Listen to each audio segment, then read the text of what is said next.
Away we go.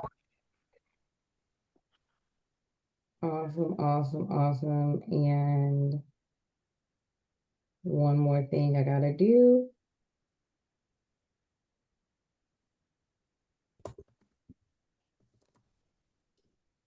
Mm,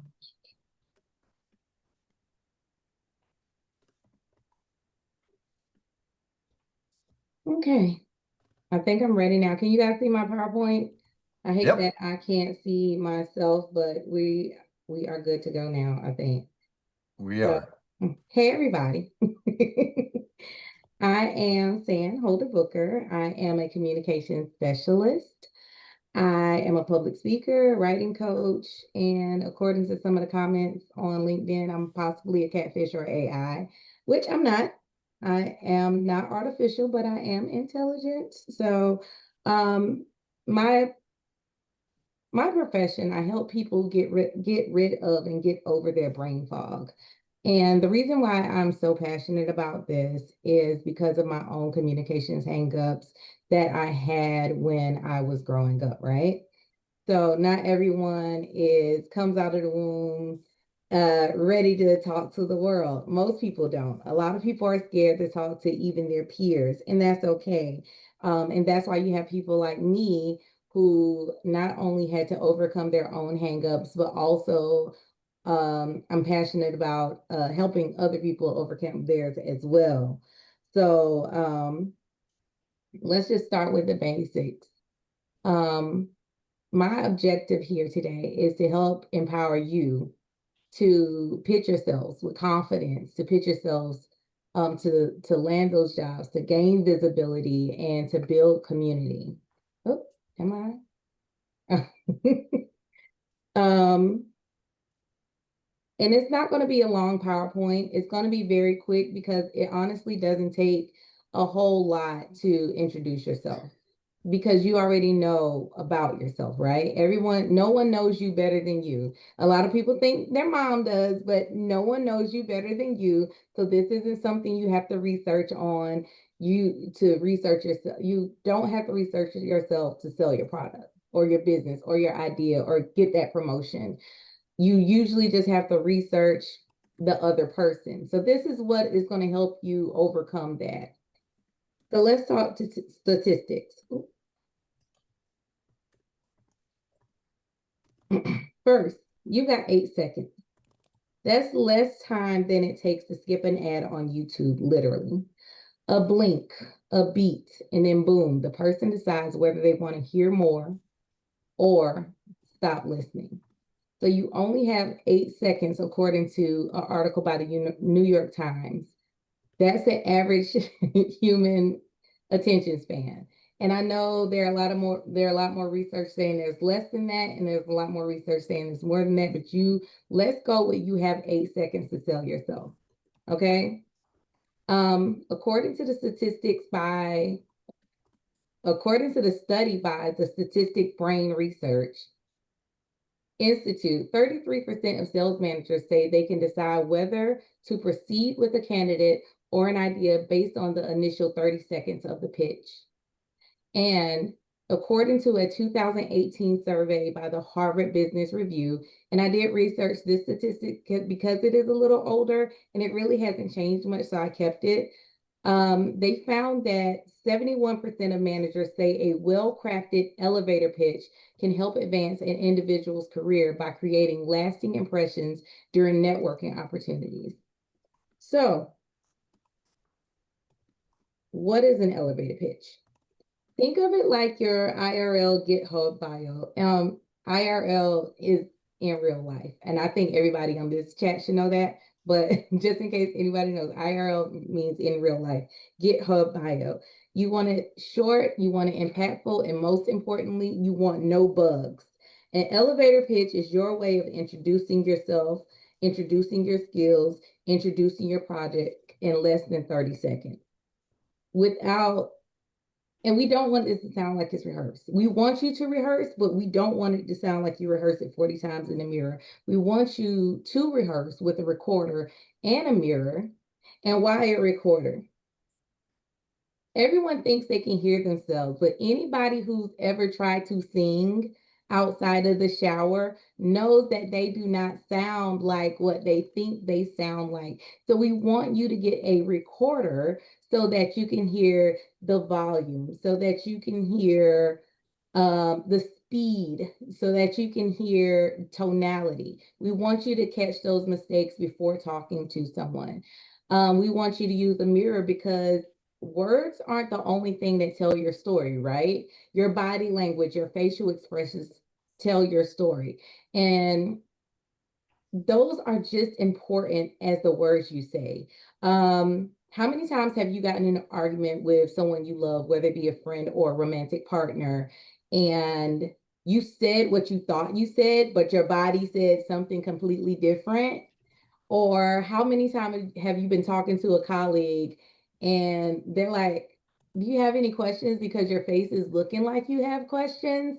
We want you to get over all of those hangups by looking in the mirror and recording yourself. And so we want you to hear yourself on the recording. We want you to see yourself in the mirror. We want you to practice this over and over, especially if you aren't comfortable speaking to people. I was that child. I was that person that wasn't comfortable speaking to people. I couldn't even order a pizza.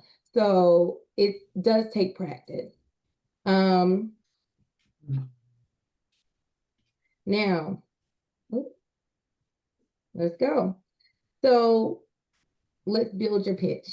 And I called it a pitch stack as a kind of a play on words, tech stack. So I hope you think I'm as hilarious as I think I am. Um, but you have three things. You have your hook. That's your API call. You have to open strong. This is your attention grabber. Okay. Example of a hook. I help companies cut onboarding time in half using automation. Or I turn complex cow workflows into clear, scalable systems. This hook is the sentence that gets their head to tilt or their ears to perk up. You have to, you're realizing that every conversation is for a purpose, okay? Then you have your USP. Your USP is your backend logic. Your USP stands for unique selling proposition. What value do you bring? Your example of a USP is with a background in cybersecurity and DevOps, I specialize in building infrastructure that's both secure and scalable. Your USP is the substance behind the sparkle. So the sparkle is the hook, then the substance part of it. Then we have your CTA, your call to action. That's your deploy. That's your ask. Example of your call to action. I love to connect and learn more about your team's cloud challenges. Or if you're ever looking for someone to untangle your security infrastructure, I'd love to talk. So you have to ask, right? So let's go back to the beginning. I help companies cut onboarding time in half using automation. Then you go to, sorry, I skipped ahead in the presentation over here.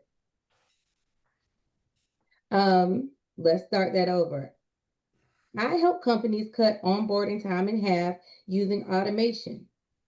Then you follow with a background in security and DevOps, I specialize in building infrastructure that's both secure and scalable. Then your call to action. I love to connect. I love to connect. That's what you're going to say. I love to connect. I love to hear more. I love to talk more. I can't wait to talk. I'll talk to you soon. These are all call to actions without saying, oh, please talk to me later. You don't want to be awkward. These are things that you're going to say naturally. You're going to only use language that is comfortable for you. These are my examples. This is how I talk naturally. However, this is not how you talk naturally. So you're going to have to figure that one out yourself. And that's when you get into identifying your USP. You have to understand that your unique value isn't just your job title. It's the results that you create. So you're not a cloud engineer. You design secure, scalable infrastructures that keep systems fast and reliable. You're not a QA analyst, or you don't work in QA, but you catch bugs before they bite so that our customers get smooth updates instead of support tickets. You're not a data analyst. You translate usage stats into stories teams can act on. So we ship features people can actually use. You're not in compliance. You keep us audit ready without killing the vibe in engineering meetings.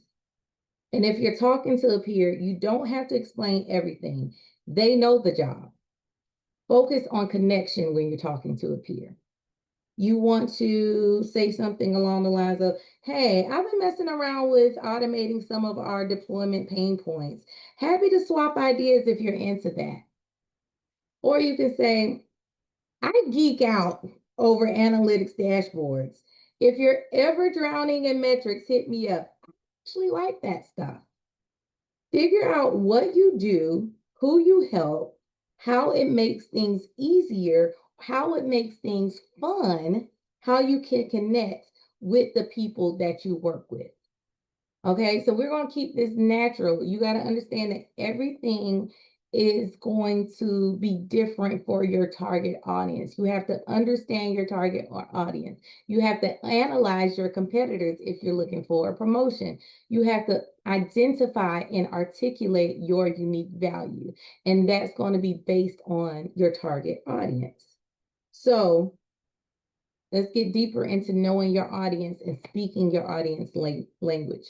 Is this for a recruiter? Is this for a CTO? Is this for a peer? What do they care about? Ask the questions, observe cues, and assess their needs. You have your need, and you already know that, but you're going to be able to express your need by knowing their needs and their wants, if that makes sense. You have to speak their language. You have to match their pace, match their tone, and match their knowledge level. Matching their pace is the most important thing for me. Have you ever gone to a new gym or a store and you're like, I already know what couch I want. Can you just show me where it is? And the salesperson does not know how to exit the script. They want to walk you around the whole store, show you where the washing machines are, and then what you do, you go, you know what? I'm going to order this online. Never mind. Or you find some kind of way to escape the salesperson. And that's because that salesperson is not identifying your need. That salesperson is not matching your pace, your tone, and your knowledge level. Okay. So matching your pace as well. Another thing that's important about matching your pace, I naturally speak fast. A lot of people naturally speak fast. If I find someone that naturally speaks fast, I'm going to continue my natural speed.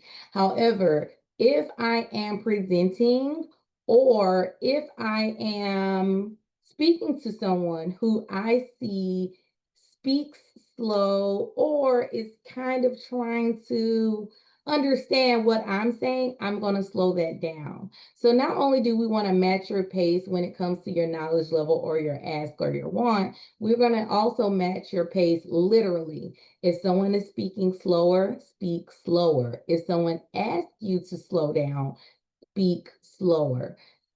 And this is going to be especially important if you are looking for that promotion, because you want to make sure people find relativity in the simplest ways, in pace and tone and knowledge level that matters, right? So you want to tailor your message. If you're talking to a recruiter, you're going to lead with clarity. If you're talking to a CTO, you're going to lead with results. If you're talking to a peer, you're going to share something. You're going to share wins, not your resume, okay? So here's what that looks like. To a recruiter, I'm a cloud engineer who's cut deployment times by 40% in my last 2 roles. That's clear, it's metric-based, it's role relevant. If you're talking to a CTO or a hiring manager or just your manager or somebody you think can give you the edge, you're going to say something along the lines, in my last project, I helped scale a cloud environment to support 3 times user traffic while staying under budget. That brings forth the results. It shows that you have strategic thinking. It also gives business impact. These are things that those people are going to care about. Now, if you're talking to your peer or your teammate, you're going to say something along the lines of, hey, I just automated one of our build pipelines and saved like 2 hours a day in testing. I'm happy to share if you're doing something similar. And of course, this is knowing your competitor, right? But you want to keep that conversational. You want to keep it collaborative, whether that's your competitor or your future peer. And you want to share some real-time wins. So what am I saying? You want to avoid over-explaining to experts, right? They get it. You want to avoid drowning generalists in acronyms. They don't get it.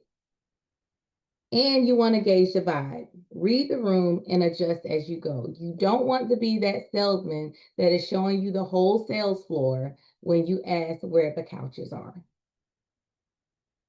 So, how do you customize in real time? You have to listen more than you speak. It is better to be interested than interesting. Okay? Interested than interesting. You want to adjust your tone and examples based on their reactions. So you practiced in the mirror looking at your body language. You want to also gauge their body language. Now, after each pitch, you have to reflect. What do you feel landed? What lost them? Now, if you get feedback from the person, that's even better. But if you don't and you didn't do what you thought you did, try to reflect on how that conversation went. Try to reflect on where you lost them. If you're like me, it's going to keep you up for years. You're going to think about what you did wrong for many years to come. You're going to dream about it. It's going to wake you up at night. But you know what? You got to keep going. And of course, I'm joking with that, kind of. But this is all about building your signature pitch deck. So whatever keeps you up at night, just practice on overcoming it. So this is where it all comes together, right? You got to use powerful verbs. You got to avoid overly complicated language. You got to focus on your unique benefits and features. You have to practice believing in your message. So not only do you have to practice making it sound natural, making it look natural. You have to practice believing in your message. How many times someone came on this call and said they had imposter syndrome? I think everybody has a little bit of that, like sometimes. But when you practice believing in your message, that's the only way you're going to really, really, really sell yourself. Okay. So again, use powerful verbs, keep your language simple, speak with belief in your value, and your pitch should feel like whoever you are on your best day. You don't want to come off like you're trying to impress someone, because that's going to also send the wrong message. Even though you are trying to impress them, you don't want to come off that way. So a few examples of that. I design cloud architectures that don't fall apart when traffic spikes. I didn't go into a whole lot. If I'm talking to somebody who already knows what cloud architectures are, they're going to probably think that's a little cute, little funny. I help teams sleep better by spotting vulnerabilities before they hit production. I'm the person who translates business speak into technical specs and vice versa. So projects usually get shipped with me. I'm the one they call when the dashboards are weird and no one knows why. So whenever you're talking to somebody and you're trying to be relatable, you want to keep that conversational, even if you are talking to a hiring manager, even if you're talking to someone in your peer group at work. Because the best pitches, they sound like something that you'd actually say, not something that you print on a business card or type in your resume. So again, those are just examples of things how I would say them. I think I'm funny, so I'm going to try to make it funny. You might not be as hilarious as I am, and I understand that. But let's go into some common mistakes to avoid as well. Too long-winded, lacking clarity, too much jargon, not enough substance, speaking too fast, speaking too slow, lacking passion, lacking authenticity, lacking confidence. Okay? So let's quickly go over to a few things that people fall into. Rambling. Remember, it's a pitch, not a podcast. A lot of times people are passing by. So example, so I kind of started in help desk, but then I switched teams. Now I'm mostly on cloud stuff. That's not a story. That's not a pitch, that's a story. No one, why are you saying this to me? So what you want to say instead is, if someone asks, or if you're trying to spike conversation, is I started in help desk and now I lead cloud migrations for enterprise clients. You want to keep it quick. You have 8 seconds. You don't want to go through your whole, I switched teams. Now I'm mostly on cloud stuff. What's cloud stuff? Why are you speaking that way to me? Jargon overload, especially in mixed groups. I see this often, especially when you are in mixed company, like if you're at some kind of conference where it's mostly professionals, but you never know. So you want to avoid jargon overload. Example of this is, I specialize in container orchestration using CI/CD and YAML configuration management pipelines. While that sounds impressive, your audience zones out. I don't even know what I typed when I read that off. So instead, you want to just say something simple. I help teams ship features faster without breaking what's already working. Keep it simple, keep it conversational, keep it natural. Underselling your impact. Again, I feel like more people deal with underselling than they deal with jargon overload because of imposter syndrome. So instead of saying, "Oh, I just help out with, automation stuff," you want to say, "I automated a backlog heavy workflow and cut processing time by 60%." This is especially if you're dealing with someone who does know all the jargon, who is interested in what value you're bringing to the company. Maybe not so much a peer, but if you're in a space where you are trying to impress somebody, you don't want to undersell yourself. Okay. And I know that might sound confusing, going from not using too much jargon to you want to find balance. This is all about balance. Over polishing. If it sounds too rehearsed, it will land flat. Okay. I kind of rather you stumble over a few words than you sound like you rehearsed it. Again, we go back to the furniture story example. That person spent all day and night practicing that furniture store pitch because their boss told them to do so, but they did not know how to pivot. They did not know how to go off course. So you have to remember that you are connecting with real people. Okay? This isn't your LinkedIn summary. This isn't you doing exactly what the boss says. This is you talking to real people in real time. Not only that, something I struggled with was missing the moment. Timing matters, right? You can have it all together. You have practice, you have your facial expressions, your hand expressions. And in the moment that it is time to go, you don't go. You don't do it. And I learned this from singing. I sang from the time I was a child. And I remember this one person asked me to sing, and I said, "Oh no, I'm too shy." That person said, "Never do that. I could be a record exec and you would never know it. And this could have been your only time to shine." And that's the same in life. When you have the chance and you are reading the room, go for your moment. Don't throw a pitch into casual conversation, but throw it when the time really counts for it. And a lot of times you will know it if the person, the manager on the team, or the team lead is down in your department and they're never down in your department, and you know you've been trying to get to that team, that is your time to talk to that person. But don't just sell yourself. Don't give all the jargon. You want to come off conversational but also sell yourself. Okay? So you want to say, I help teams ship features faster without breaking what's already working. Or you just lead into it conversationally. You want to be normal. You don't want to give overload. For me, I don't care if people are a little weird. I'm a little weird. But for a lot of people, they care if people are a little weird. So try not to be a little weird. Try to be conversational. Okay? And finally, your pitch isn't just for new jobs, it's how you stay visible in the one you already have. We talked about this a couple sessions ago. Someone was saying they had struggles getting to that next step. A lot of people aren't staying visible.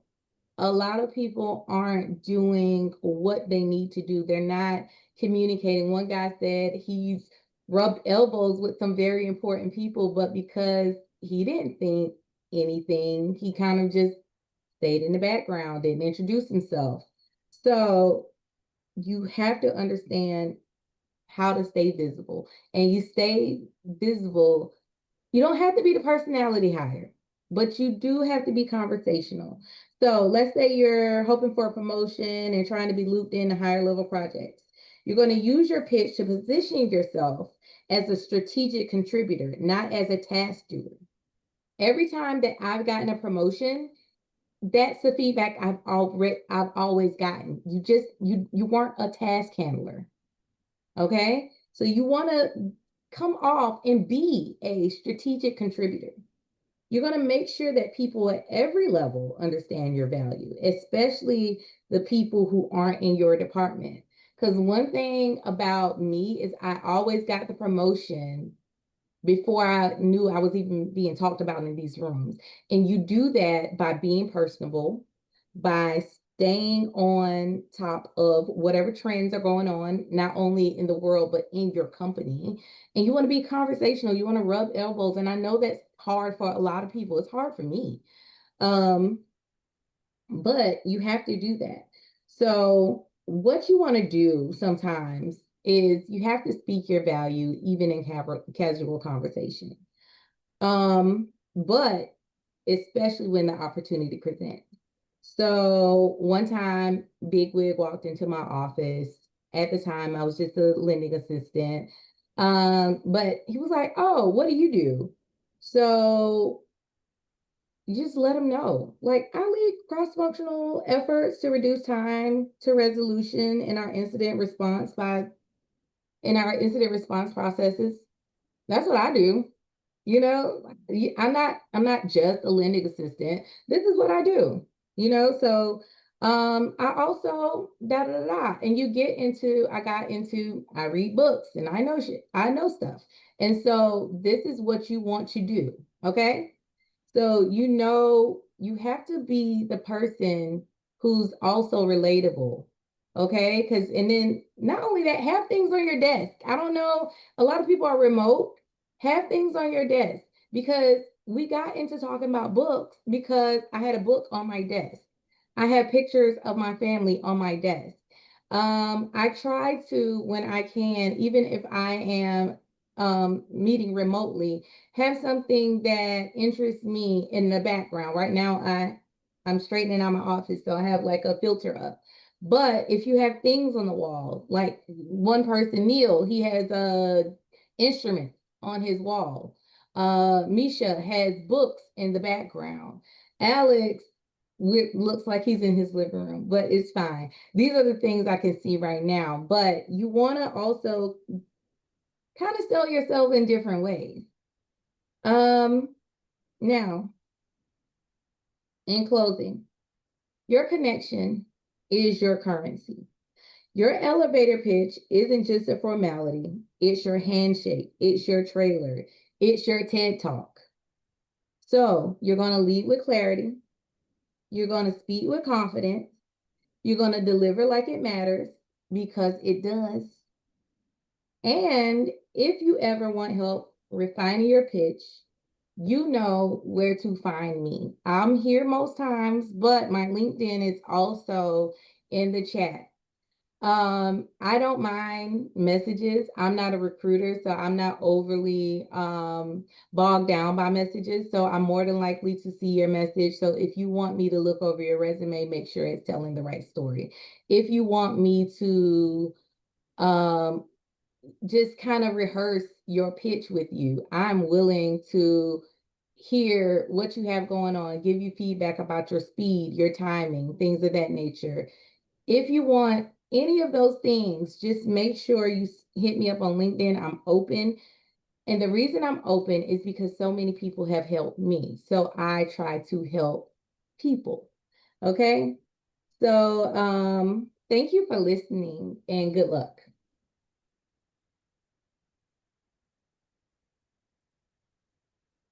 That was awesome. Thank you.